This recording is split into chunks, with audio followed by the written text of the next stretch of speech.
Good evening, everyone. You're watching KSDU Media. My name is Dmytro Pustovit, and my guest for today is Yuri Tabach, a retired United States Navy captain and big friend of Ukraine. Good evening, sir. Thank you. Well, I appreciate your time, and I have to say that it's not the first time you're in Ukraine, right? No. And you were here when the full-scale invasion started. Yes, I first came in 2014 when annexation of Crimea happened, and when the war in Donbass happened, and then I just ended up coming here. And yeah, in 2022 in February, almost 3 years ago now, I was here when it started. Yes. If I may ask, what's your purpose of being in Ukraine today? Well, originally there was no purpose. Okay. Originally, when in 2014 it happened, I knew one guy who was with the 85th Air Assault Brigade, and he was wounded in airport in Donetsk, and I came just to get him to be treated in the United States. And then I just ended up being here and involved more and more with wounded guys, with the humanitarian. And then when the war happened, the full-scale war happened, then of course everybody got engaged, and there was a lot of concern with the American, with what we call Russian-speaking community in the United States that was trying to help. And since I was the one that kind of knew something about Ukraine, everybody were asking me what we can do, how we can help. So I ended up just bringing humanitarian aid, working with some non-profit organization like in the United States.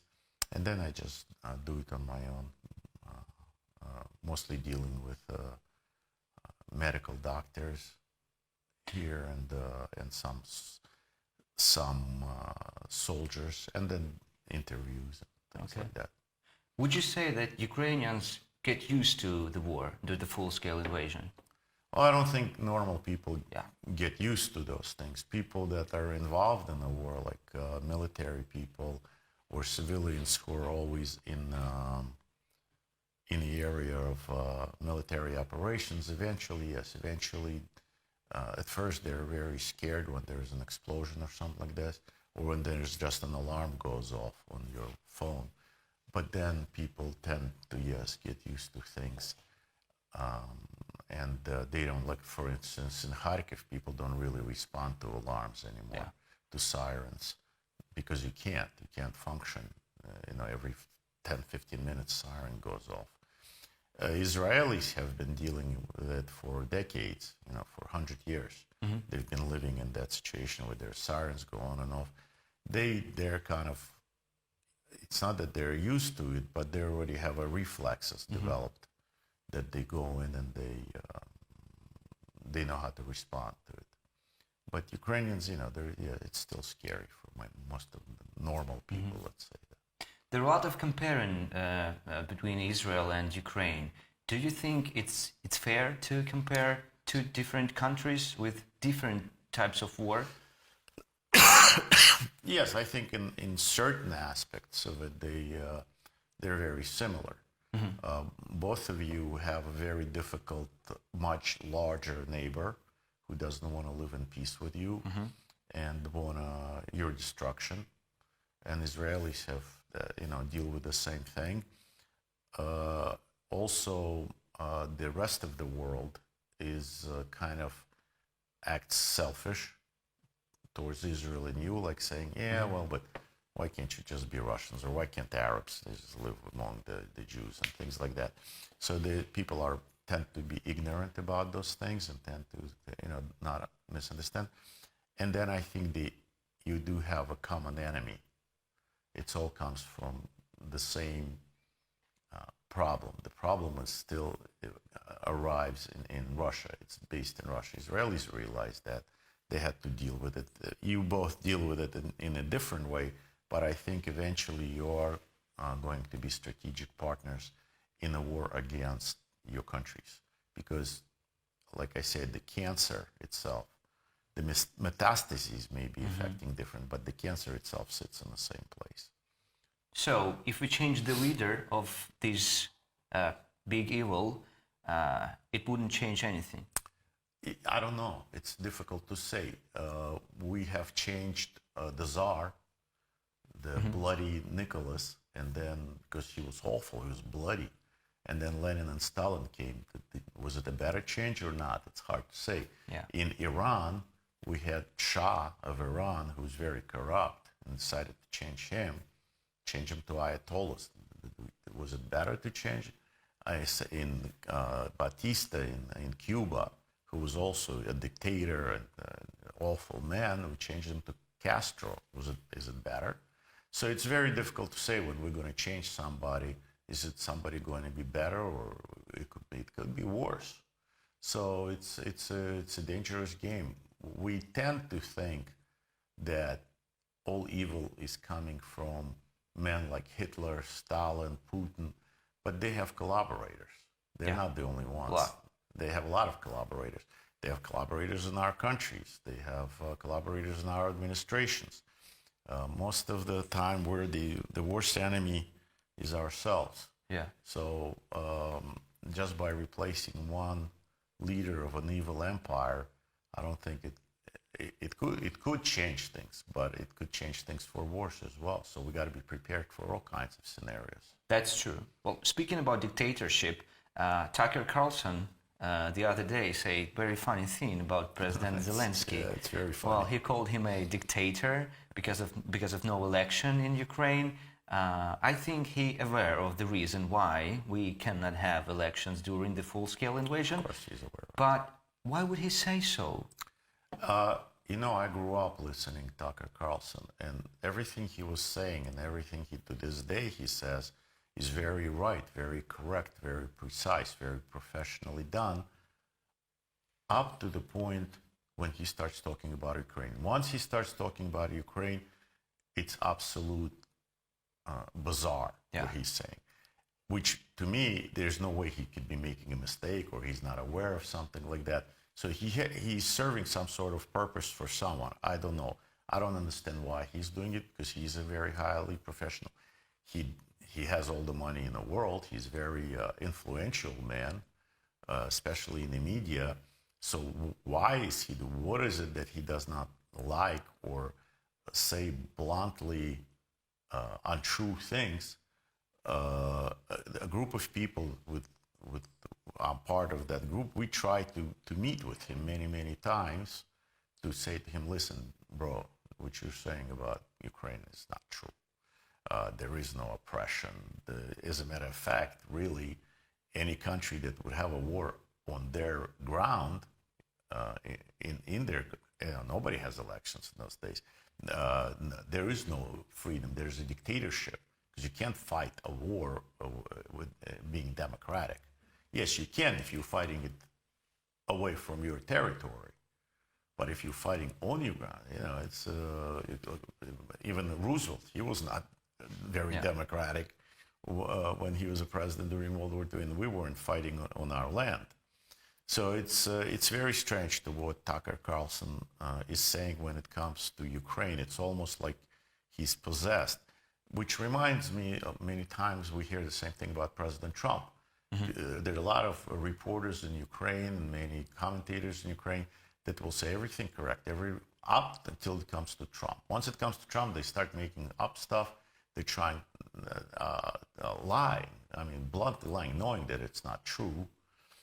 Then they change their mind. So sometimes it's, I don't know what possesses these people to do those things, but it happens. But a chief rabbi of Ukraine had a meeting with, when we were at the inauguration, had a meeting with some of the co-workers and partners of Tucker Carlson and Tucker Carlson himself.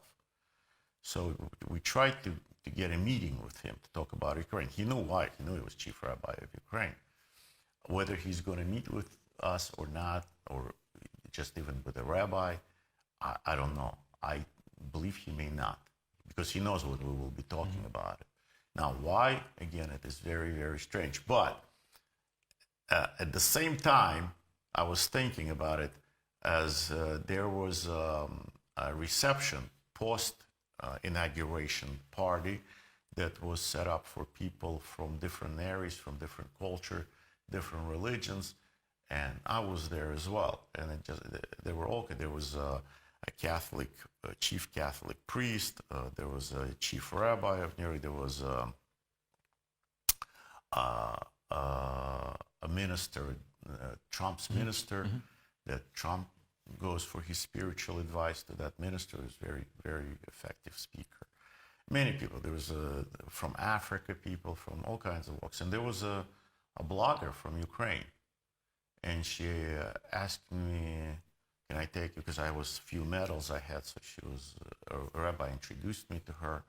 And she said, and where are you from? I said, I'm an American. She says, do you speak Ukrainian? I said, no, I'm sorry, I don't speak. I speak Russian. She goes, are you Russian? I said, no, I'm not Russian. But where were you born? I said, I was born in Russia. She says, I'm sorry, I can't take interview because you're Russian. Oh my God. And I'm like, why would you say I'm Russian? What if I was Kissinger? Would I be German? What if I would have been born in Uzbekistan? Would I be an Uzbek? What if I was a cat born in a stable? Would I be a horse? Being a cat? I mean, that's ridiculous what you're saying. But I was thinking, who are you harming that way?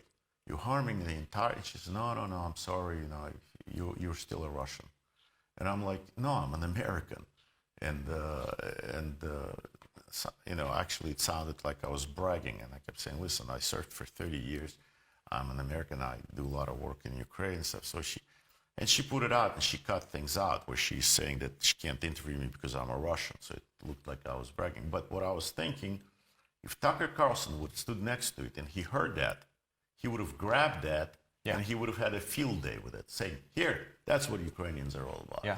Here, we have an American hero here who she can see that he's a hero, that everybody's coming up and saluting him and thanking him for his service. And she says, I'm not going to interview. Who the hell is she interviewing because he's a Russian?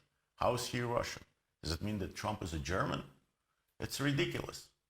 And he would have had a field day with that. So these type of things, they bring harm to Ukraine, I think. That is not doing a service to your country. If you think you're doing a service that way or being patriotic, that is not a patriotism. Russian language does not belong to Russians. English does not belong to the English people or even Brits or even Great Britain. Spanish language does not belong to Spain. This is international languages. Uzbeks, Georgians, Jews, Russians, Ukrainians. A lot of people speak Russian. It just happened to be that way. The language cannot be the enemy. Language is a tool. It's a cup. Putin drinks out of a cup, so I'm not going to, because Putin drinks out of a cup. I'm not going to. That's ridiculous. That's ridiculous. The language is a tool with which we can express and deliver what was going on. And that is the problem, because Israelis had that problem for many years. They were losing informational war. Then they accepted Arabic, other languages. They start speaking on different languages and saying their point of view. Ukrainians also are losing informational war, because people like this two colonels and this Professor Schmackenmeyer or something, Tucker Carlson, they speak in English against the Ukraine. There's a Russian, a lot of people speaking in Russian against Ukraine. For instance, my parents, when they were alive, they would listen to the Russian TV. And they would tell me, saying, you shouldn't go to Ukraine. They were like Banderas there with the Schmeisers, if they hear Russian. I mean, why? Because they couldn't understand what Ukrainians were saying. So they can understand only two languages, English or Russian. So they were listening to in English, they didn't hear anything about Ukraine. So all they heard is from the Russian television what was saying. And they were misled. And there are millions of people like that, millions. Yeah, well, I see that point. I can agree with that, but there is a specific reason why so many people speak Russian, and there is a specific reason why so many people speak English, and there is a specific reason why so many people speak Spanish. It's not because it just happened. It's because those countries were empires, and they occupy a lot of countries and a lot of people, a lot of nations, and made them. Those people didn't choose to speak English, Spanish, or Russian language. Right. So that's why it hurts. Well, actually, we did. We did. The United States, we did. We had we had an argument. Which language should we use? French, German, or English? And then we decided that English is the most understood language. But in many countries, you use different. There certainly should be state language. There's no question about it. But like for example, in Israel, they have 3 official languages, including Arabic. I don't think they like Arabs any more than you like Russians, but that's the language that also a lot of people understand there. You know how many languages, official languages, we have in the United States? Official? Yeah. Oh, I don't want to be wrong, but I believe 1. Yeah, many people think that. We actually don't have any. Oh. We don't have an official language. So if you don't speak English, you speak Spanish, or you speak Russian, or you speak German, the courts, the police have to provide you with the speaker of that language. That's so great. A lot of Americans don't know that either. They think we do have an official language, but we actually don't have an official language. But you do have, yeah. But in reality we do, which is English, of course, because all of our documentation and everything is done. And for example, the diplomatic language, also most people don't know that. I didn't even know. Most people think English is diplomatic language. No, it's French. French is a diplomatic, but we conduct all our negotiations in English, of course, in the diplomacy. So it changes. It changed from French to English. I wanted to ask you about Donald Trump. He is the president of the United States of America, and you supported Donald Trump for his previous election campaign, and all the time, and that's very honest position, and it deserves to be respected. And lately he said that his administration is planning meetings and negotiations with Ukraine and Russia, but separately. So there's now going to be negotiations of 3 countries: United States of America, Russia, and Ukraine. And we always, we were fighting for the right to not be discussed without our presence. And now it looks like it's going to happen again. Is that bad? Well, you should. This is definitely, you should. You should say, hey, you shouldn't be talking about my future without me. But unfortunately, that's not how negotiations work quite often. Because it is in negotiations. You negotiate something. The way it happened with Trump was that when he was running first time for presidency, I had my doubts too, because there was a lot of that he's a friend of Putin and he's in cahoots with it, he's in collaboration with him, and all kinds of things were about, and he was not a politician, he was an unknown factor, and I would have not voted for him. But I voted for him because I did not want to vote for Hillary Clinton, because I did not believe that we should have legacies in politics, meaning like a father is a president, and son is a president, and brother is a president. Then we have a clan, which was Bush's, and that's why I didn't vote for Bush, being a Republican. Then I didn't think that Clinton, husband is a president, now wife is a president, so we're going to have Bush's and Clinton's clans. And then, of course, over Benghazi, where my friends, my brothers in arms, got killed because of her actions, I didn't vote for her, I voted for Trump. But I had a lot of skepticism about Trump. But what happened was then, with time, I realized what he was doing things. He was not a politician. He was actually changing things for better. But there were a lot of accusations towards him. There were a lot of things that were not true, that were said, that were lies, that were made up, and they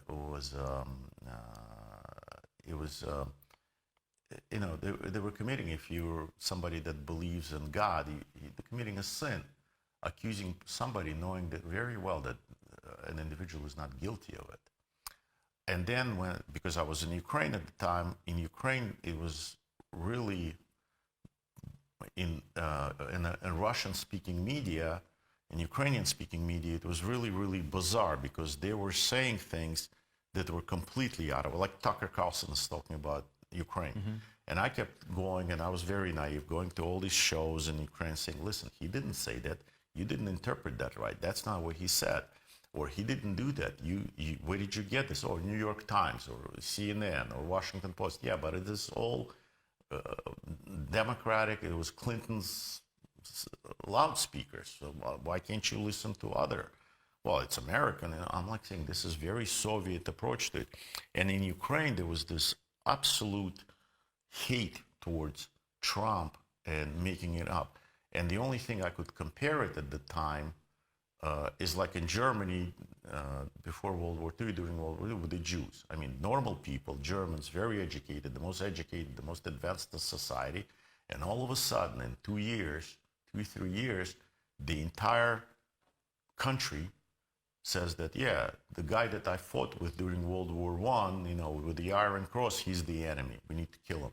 The professor that at the university that teaches me, he's the enemy.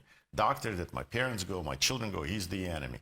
The writers, the actors, the artists, the paint that I enjoy, all this, they're all enemy. We should burn all that and burn them and burn their... And it's like psychotic, acute effect that had on people in Germany, I believe. You know, you couldn't prove to them that the Jews were normal and good citizens, the productive citizens that done served a lot of good. And I felt that it was the same thing with Trump in Ukraine. You couldn't prove anything. You saying, well, here's the facts about Trump. Here's this and that what Trump did. Why are you saying the opposite? What did he ever do bad to you? Where's the proof? Where are the examples? I'm giving you all these examples. He lifted the sanctions and the veto and the embargo on lethal weapons for you that Obama and Biden put on. He put our fleet in the Black Sea. We were strategic fighters. He lowered the oil prices, kept Putin at bay because of the oil price. He freed your sailors that were captured by Putin by saying he's not going to meet with him. And then very famous people were saying, no, you're Trumpist. There's nothing to talk to you about you. You're a Jew. In Germany, you're a Jew, or a Soviet Union. What is there to talk to you about? It's the same thing I heard when every time they say he's a Trumpist, I hear he's a Jew. You know, this is the same thing. It's a psychotic acute effect, which we call TDS, Trump derangement syndrome. And Ukraine is infected with the Trump derangement syndrome. And then I kept saying, okay, I'll take a different approach. I would say, listen, President Trump could be president. He could be next to our president. There is a chance he could be president. Why would you make an enemy out of him? Why would you piss him off like that? Why would you spread lies about him? How are you going to deal with him? Even if he's not a president, if you want, because he's still a very influential individual. And powerful person. And a lot of Americans for him. So why are you doing this? Who are you harming? Well, now we find out that this is all these grants that in Ukraine they were collecting from USAID and things like that. They were paid by the Democratic Party to do that, to subvert him. So that didn't work either. So now, like you say, I have an impression that I'm this crazy Trumpist who just goes out and says, oh, Trump. I didn't say that. No, but I'm saying this is the impression that people have. And what it continues, they continue to say things that are not true about Trump. And this is what amazes me. It's like this lady who interviewed me at inauguration. Who do you think you're harming? Trump? No. Most of the Americans have spoken by a landslide. There's a majority of us. Congress has spoken. Majority of us for Trump in the Congress, in the Senate. Why would you go again? And then you say that we're stupid, that we chose Hitler, that we chose a dictator, and then you say, help us. How that doesn't work. If I would now sit there and say that you're a rapist, that you're a thief, that you're a bad guy, that you're dishonest, would you pay me to go on your television to do that? You wouldn't. No. Well, so why would you? Why do you expect Trump to do that when you're doing so? That becomes very not counterproductive. It becomes harmful to Ukraine and Ukrainian struggle to survive. Because in the United States, in my surrounding, in my area, people approach me and they say, why are you helping them? They're against us. Why are you going to Ukraine? I've said, no, they're not. It's the Ukrainian and Russian-speaking media that is, and maybe some politicians, but Ukrainian people are not. Don't be brainwashed, because then you become just like them. But if you read comments under my videos on my channel, you see that people saying, I was sending money to Ukraine, I was sending medical equipment, I was sending warm clothing, I'm not helping them anymore. That's it. If they think we're the enemy, I'm a Ukrainian. I lived in the United States for 30 years. I'm not helping my country anymore because I'm pro-Trump, because I'm an American now. So at the beginning of the war, there were a lot of people that were trying to help, and I had thousands and thousands of people write to me and call me and saying how we can help. Now I have hundreds and thousands of people telling me, why are you helping? We stopped. We're not doing it anymore. So that media, those bloggers, those people, are they going to answer to it? Because a lot of people got killed because of it. A lot of people lost everything. A lot of people got wounded. Who's good? Is anybody going to be answered? Is anybody going to be held responsible? I don't think so. In Ukrainian media, I don't think so either, unfortunately. But I hope it will stop at some point, and you would treat President Trump as you treat everyone else. Yeah. Give him a chance. He showed the first time all the things that he has done for Ukraine. But that doesn't count, and he has to prove himself again. And he hasn't even been the president that long, and it's already a lot of criticism towards him, a lot of things he didn't do right. But we can see that he is able to accomplish things. Well, at least you have to respect a person who You was have to elected respect as a our president. country. You have to respect our choice. You expect us to respect your choice. You have President Zelenskyy. We're supposed to respect your choice. You had President Poroshenko. We have to say that was your democratically chosen president. But you don't tend to respect our choice. That's how it appears to us. And it's only a few of us that are in the United States that are trying to defend that position, which is very difficult. Let's talk about a little bit more about Donald Trump. But you used to say that Biden's administration won't win the war. No. Yeah, and now Donald Trump. Well, first, before he was elected, he said about 24 hours he will end the war in 24 hours. Then we had a number in 100 days.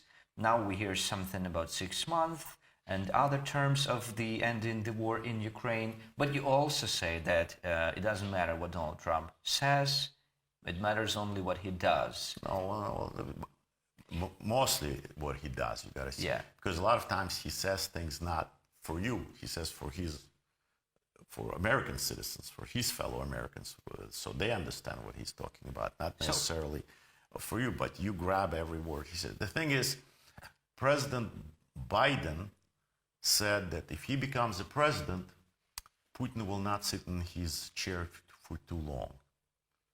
But nobody has any really complaints in Ukraine. I never heard anybody in Ukraine complaining that Biden said that he won't last much longer, but yet started a war.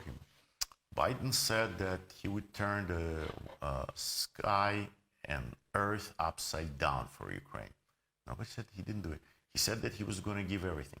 He signed land lease, didn't give one sock, one spam. He didn't give to Ukraine. Spam, I mean the canned meat during World War II. But I didn't hear that many complaints about that, because he's still helping us. He's doing a little bit, but he's doing whatever he can. Trump said one time, I'll end the war in 24 hours. He used the metaphor. And you will not let go of that 24 hours. That 24 hours is a curse. He said 24 hours, and he hasn't accomplished it in 24 hours. Even before he was a president. Okay, well, you elected him. 24 hours passed by. Okay, all right, he failed. Okay, goodbye. We're gone. We failed. We didn't finish it in 20. Is that what you want? Yeah, that would be weird. One time he said 24 hours. All the things that Biden and Obama did, and Crimea was taken, forbid you to fire the Russian troops in Crimea, gave it up. No complaints. None of it. Trump said one time 24 hours. And this has been going on, 6 months? Oh, but he said 24 hours. Metaphor. What if he said, I'll reach out the stars for you? Or like Biden says, I'll turn the earth and sky over for Ukraine. I'll do absolutely everything necessary. No, it's okay. We understand what he needs. But with Trump, we don't understand what he needs. So you see how unfair that is. Now, 100 days. He never said he'll end the war in 100 days. He said he hopes to do that. Why 100 days? Because in our tradition, we give a president 100 days. We don't bother a president for 100 days. We don't criticize a president for 100 days. We give him to form his cabinet. We give him time to build a strategy. And then in 100 days, the president usually gives a national address and says, this is where we are, this is what I was able to prepare, this is where I'm going, this is what we're going to do. But for 100 days, the media, all those things, we tend not to bother the president. So, but Ukrainians took it that he said in 100 days he will end the war. No. We says traditionally he needs 100 days to do something.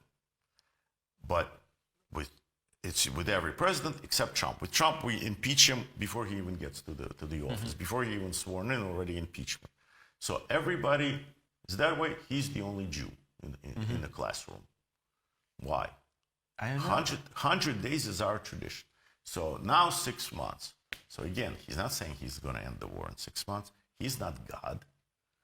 A lot of times it depends on Ukrainians. Are you guys going to finish the war in 6 months?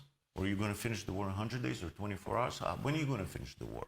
You're the Ukrainians. It's a war. You have the war. When are you planning to finish it?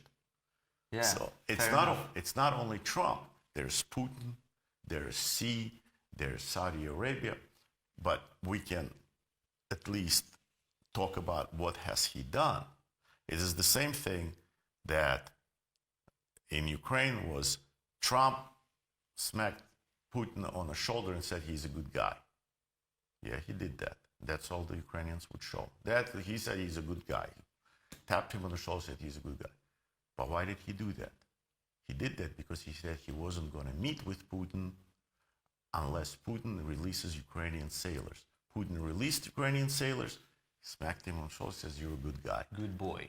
Or good boy or something like that. I think he's a good guy. No, I mean meaning good boy. Yeah, like meaning, you did good. Yeah. You did what I asked for. But that's not how Ukrainians presented it. That's not what the Russian-speaking media presented it. So right away it was, the guy did you a great service by releasing your heroes, and you were blaming him that he's pro-Putin that way. That's nuts. That is crazy.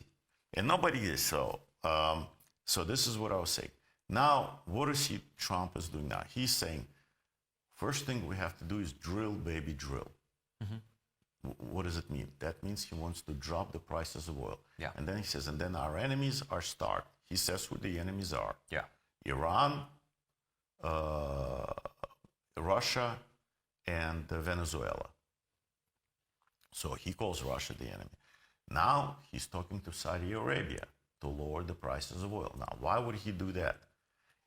It's not beneficial to us to lower the oil price. If we're going to be, again, the largest exporter of oil and gas, we want those prices to be nice, because then we'll make money.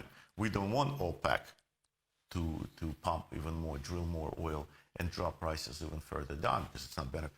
Yet he's going to Saudi Arabia, he's going to OPEC, and he's negotiating to drop the oil. Who is he doing it for?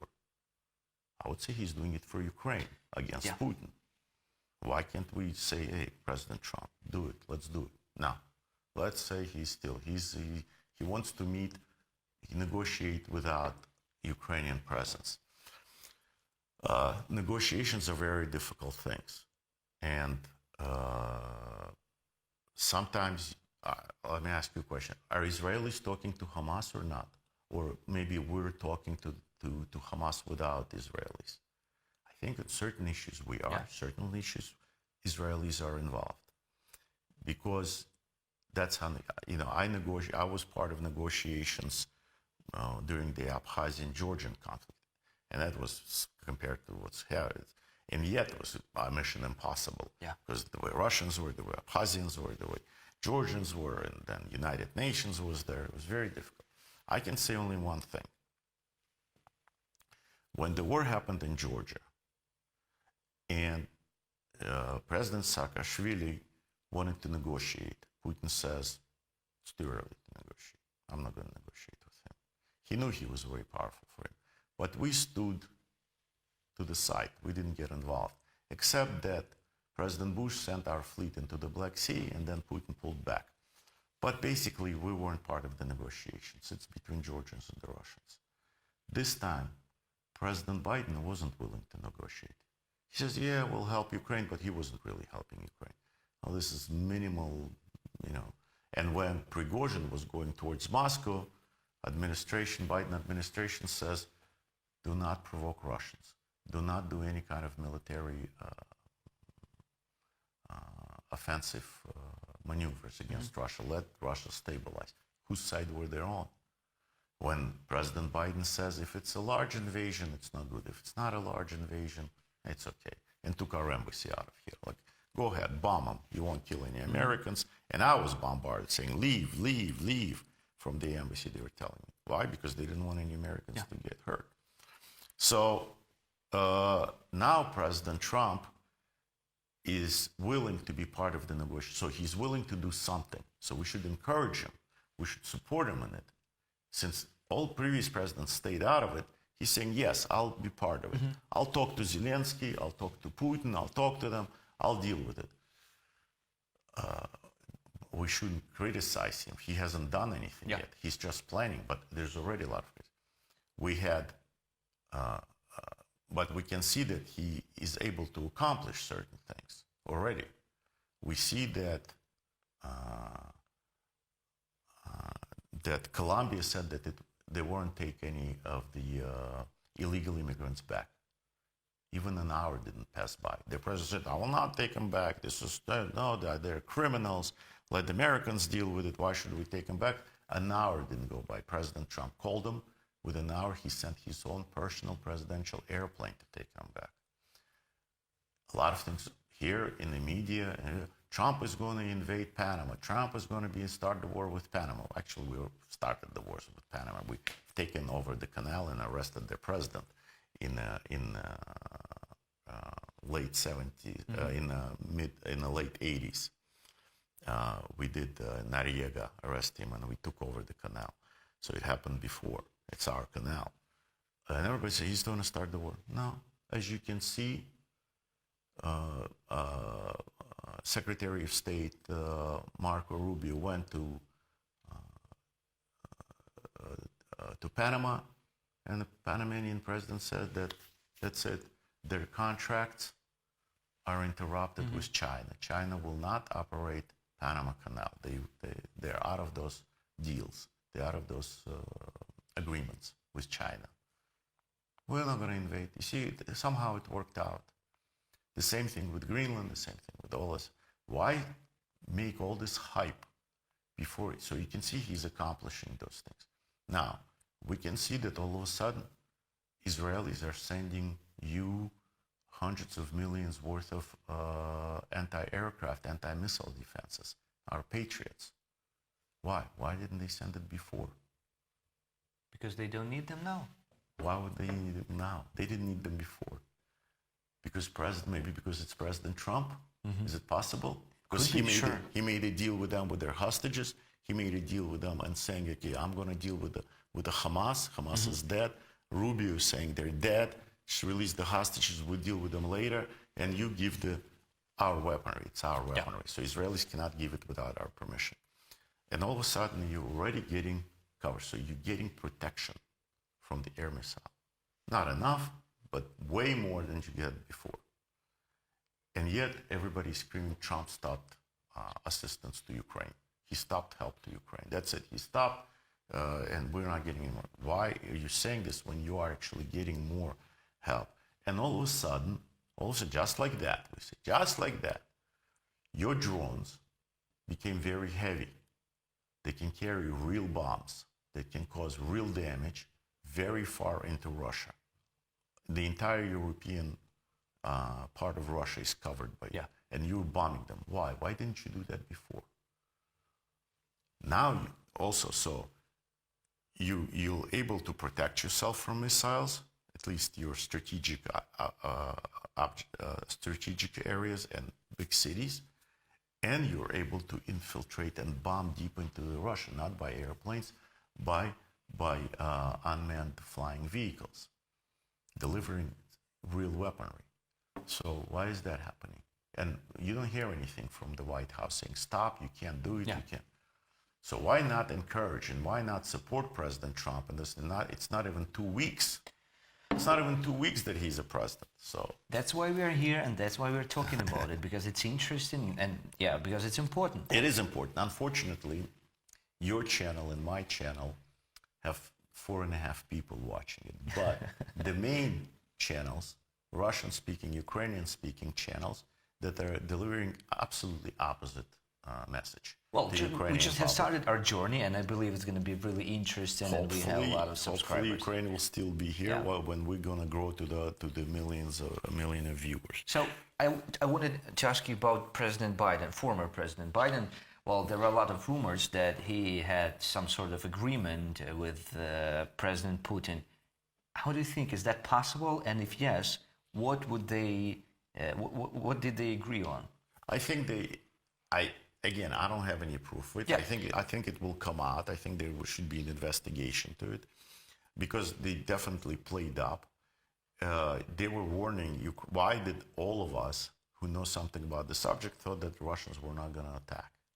They were not going to create a full-scale attack, because it didn't look like they were going to do it. Yeah, you were on this statement as well. Yeah, well, I thought so as well. Sure. And there was General Krivonos, there was Beletsky, Mr. Beletsky, there was there were many generals. There was General Petraeus. You know, he's a Napoleon. General Petraeus is a genius military genius. I talked to him. He says no, because their military formations are not big enough. No, they're not appear like their informations to attack. They haven't lined up their forces just right. You know, war is not just science; it's also art. The art of war, the science of war. You study those things that they can. So these generals who are very, very smart, who have a lot of experience, they're saying no, they're not prepared. And guess what? Russians did not attack you. Russians were in the parade formations, coming into your country, expecting you to meet them with bread and salt. Yeah. They weren't ready to. They bombed a little bit like they did in Georgia, and then they went to a parade. They weren't prepared. They didn't expect the Ukrainian army to repel them. They didn't expect the Ukrainian people grab rifles off the trucks and making Molotov cocktails and fighting them. So they pulled back. And when they pulled back, they regrouped, and now they attacked like a real war. But they didn't, so nobody expected it. Why? Also because President Biden said, yeah, they're going to attack and they'll take over in 3 days. Then why don't you do anything? But why don't you put sanctions on you? Why don't you create military joint NATO exercise in Ukraine? If we had that, Russians wouldn't have entered. We had our troops here exercising. Why didn't you put sanctions against it? Why did you take our fleet out of Black Sea? That doesn't look like you're ready for aggression. That looks like it's just a hype to say, oh, look at that, I prevented the war. But that's not what happened. So, yeah, I think it all appeared like they made some sort of a deal. And when the Prigozhin was going towards Moscow, it appeared that they had some sort of a deal, saying, yeah, you can take a little bit of an invasion, it's not big, and like in Georgia, you'll place your own president here, and the Ukraine will be in your area of influence, just like it's always been historically, right? So everything is going to be hunky-dory. They did not expect, I think they did not expect, nobody could expect that Ukrainians were going to fight back. Yeah. They thought that you're going to roll over and say, oh, okay, so we lived with them for 500 years, we'll live with them for another 500 years. But the young people here apparently did not agree to it and pushed the Russian forces back. So how do we, Ukrainians and Ukrainian politicians and Ukrainian society, people, how do we deal with Republicans now? If we've done some stupid things in the nearest past. We all do stupid things. Yeah, so well, this is a good point. Now? This is a good point that you're saying, is that we should realize the stupid things we did and try not to do them again and try not to repeat them. It's up to you. I'm not Ukrainian. I'm not a Ukrainian patriot. I'm not, I certainly feel like, but I'm not. And probably many people feel, but I don't think I have the right to tell Ukrainians what to do, except that not to make the same mistakes, not to take one side.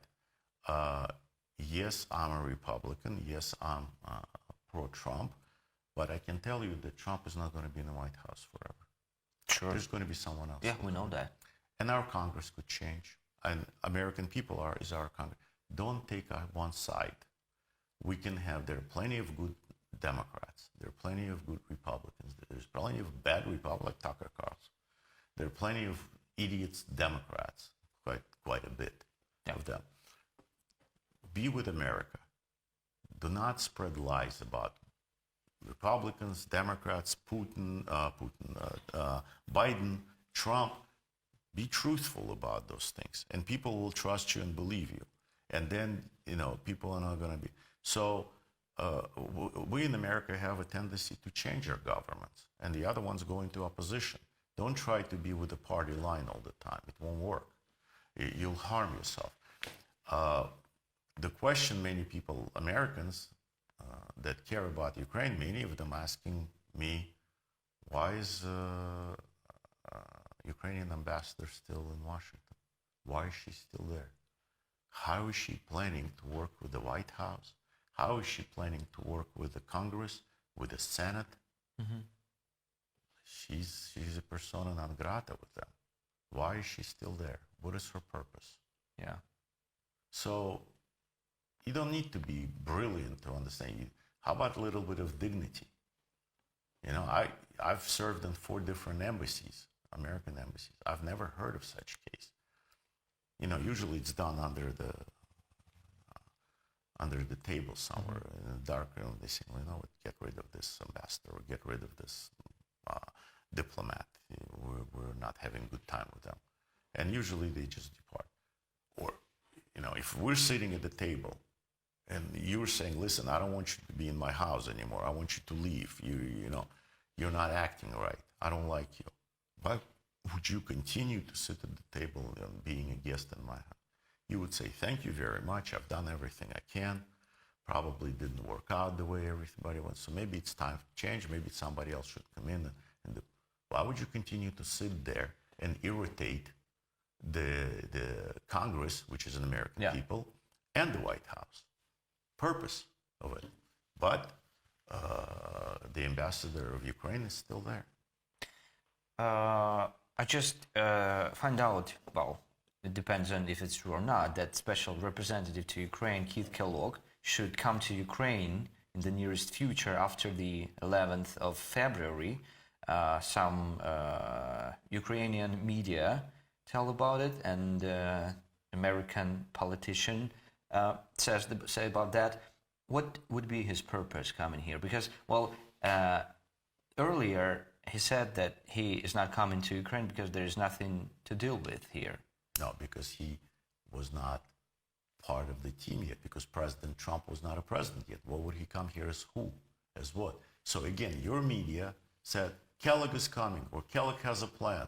General Kellogg, and General Kellogg says, I'm not coming. Why would I come? Why would you say so, yeah? Why would I come?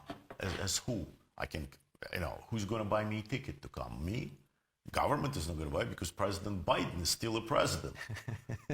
So I should buy my own ticket, fly to Ukraine, pay for my own hotel, and do what? Meet with whom?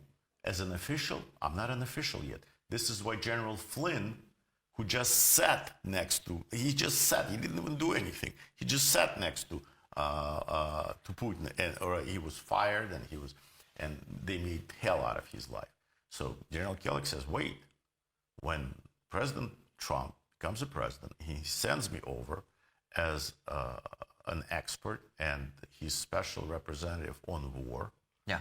I'll go, I'll assess, I'll meet with the right people, and I will report back to my commander-in-chief of what is going on there. So now that the President Trump is acting president, and he's not even 2 weeks in yet, and General Kellogg probably is planning to come, but he has to arrange things. He has to make, he couldn't do it before President Trump became a president, because that would be undermining the previous president. So it doesn't work like that. And of course, again, your media went nuts over it and completely turning everything upside down. Why? I don't know. Why would you want to piss off General Kellogg, probably one of the most experienced warriors in our country, who is a brilliant military leader, has a lot of experience. I couldn't have think of a better guy. I mean, I would be honored to serve under his command again. But so when he comes here, and hopefully it will be soon, but whenever he's ready, whenever you're ready, whenever things are lined up, not just to have a photo session and shaking hands with the president of Ukraine and a few generals, but he comes here and he may not deliver what you want to hear. Sure.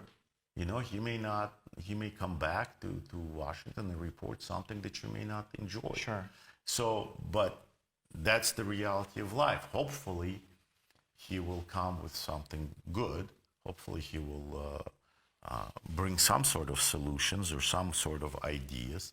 And that is why he's a huge retired general with a lot of experience. So my suggestion, try to make friends with him. Don't say things about him that are not true. He's not a politician. He is not a journalist. He's not a movie star. He is a war-fighting general. He will not take it as it's just politics. He will not smile at you. So try to be honest, straightforward, and fair with the man, and give him a chance. Stop saying things about him that are not true. He was not going to come earlier. That was absolutely bizarre. What was, again, disinformation that was sent. I believe that we are so impatient because we are really, it's not very correct to say that we all are tired of the war. Well, speaking about civilians who are not fighting for real, but as a nation, as a country, we are really tired. I would say we're exhausted. You are, and I understand that. I perfectly understand that. I'm sorry to interrupt you. No, but you were very patient with President Biden. We were. 3 years, you were very patient. Now, 2 weeks, you're not patient. 2 more weeks, you're not patient. For 3 years, you were very, very patient. No, you weren't patient with Trump, even though he wasn't the president. Yeah. But you were very patient with the Biden administration. All of a sudden, you're not patient. 2 weeks, you're not patient. But I understand that. I'm not a patient person myself. But I can tell you one time my commander told me, when I kept bugging him every day saying, did I get it? Did I get it? Sir, did I get it? Did I get it? He says, do you want a quick answer? He said, yeah, I can't, and being patient, I keep waiting for this command. I've been waiting for this mission, He says, well, if you want a quick answer, no. That's a quick answer. You're not getting it. So we're making a decision. Yeah. We're thinking. There's a lot of competition. It's a very important mission. You're in the head. If you want to answer right now, no. Go. About face, forward march. So if you're impatient and you want right away an answer, no. If you want constructive, if you want something that we need to work with, that it'll take you have to be patient. It's like sailing.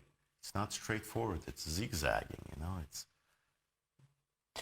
Well, sir, I want to thank you for this conversation. It was interesting for me, and I hope it was interesting for you, for all those who are going to watch that.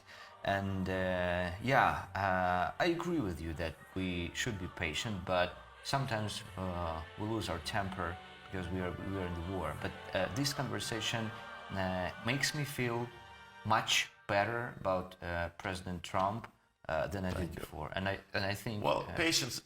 Patience. You should be realistic about things. At least.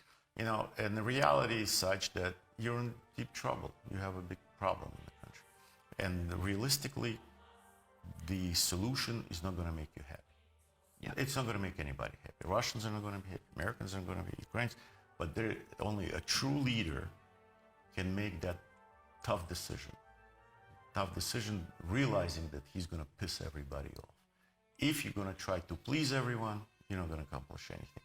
somebody has to make very unpopular decision. In Israel, they had to make an unpopular decision. If they go in and finish off the Hamas, they'll kill the hostages.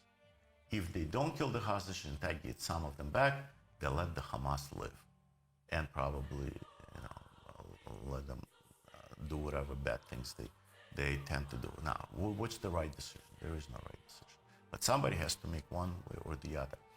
After 9/11, we had to make a decision. If that happens again, if there's an airplane that's flying out of control, that's full of American citizens, and he's not following orders, and our military airplanes are trying to land him, and he's not following it, what do? Do we shoot them down and kill all these people, or we let them run into a building?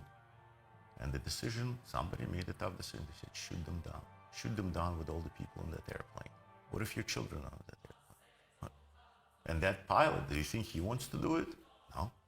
But that's a tough decision. This separates us, leaders, from people who can't make a decision and get us all in a situation where we're in right now.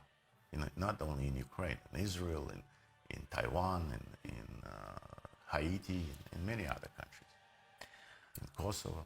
So this is when there is weak leaders, when the ones that can't make the decision, they think that the issue will resolve itself. It won't.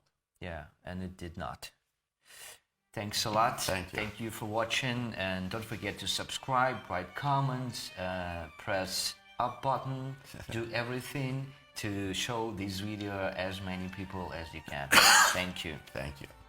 Good luck.